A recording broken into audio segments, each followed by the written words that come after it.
Nimaga xafasiz? Ha, anu qo'shnini bolasi shamollab qopti. O'pkasiga o'tib ketibdi. Xo'sh, Kecha telefonimni tuzatishga bergan $150 bor-ku, xo'sh. o'shani berib yubordim. Yo, nimaga xafasiz?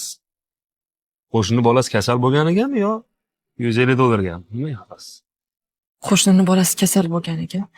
Agar qo'shni bolasi kasal bo'lganiga xafa bo'layotgan bo'lsangiz, otangizga rahmat. $150 xafa bo'layotgan bo'lsangiz, xotirjam bo'ling. Assalomu alaykum. Hoji, yaxshimisiz? Va alaykum assalom. Aka, yaxshimisiz? Rahmat. Vatan himoyachilari kuni muborak bo'lsin aka. Ozroq hadyamiz bor edi, sovg'amiz. Rahmat. Telefon. Katta rahmat. Bolalardan berib yubordim. Ovolarsiz? Xo'p bo'ladi, xo'p. Rahmat.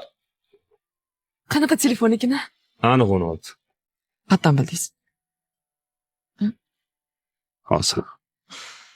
Agar 16 bo'lsa. Allo. 16 ga ham allo deydimi? Allo.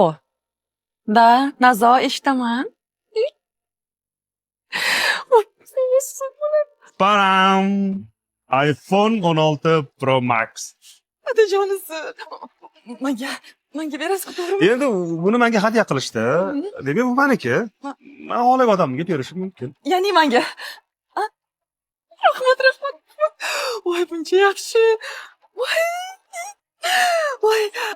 Siz bilgansiz, sizga yetishgan, to'g'rimi? Diqqatdan bildingiz 16 ligini. Yaratgan ekan mehribon. Birni bersang 10ni beraman degan. Telefon tuzatgani qancha pul bergandi? $150. Qo'shniga berib yubordingiz, ha? Bu $1,500 turadi.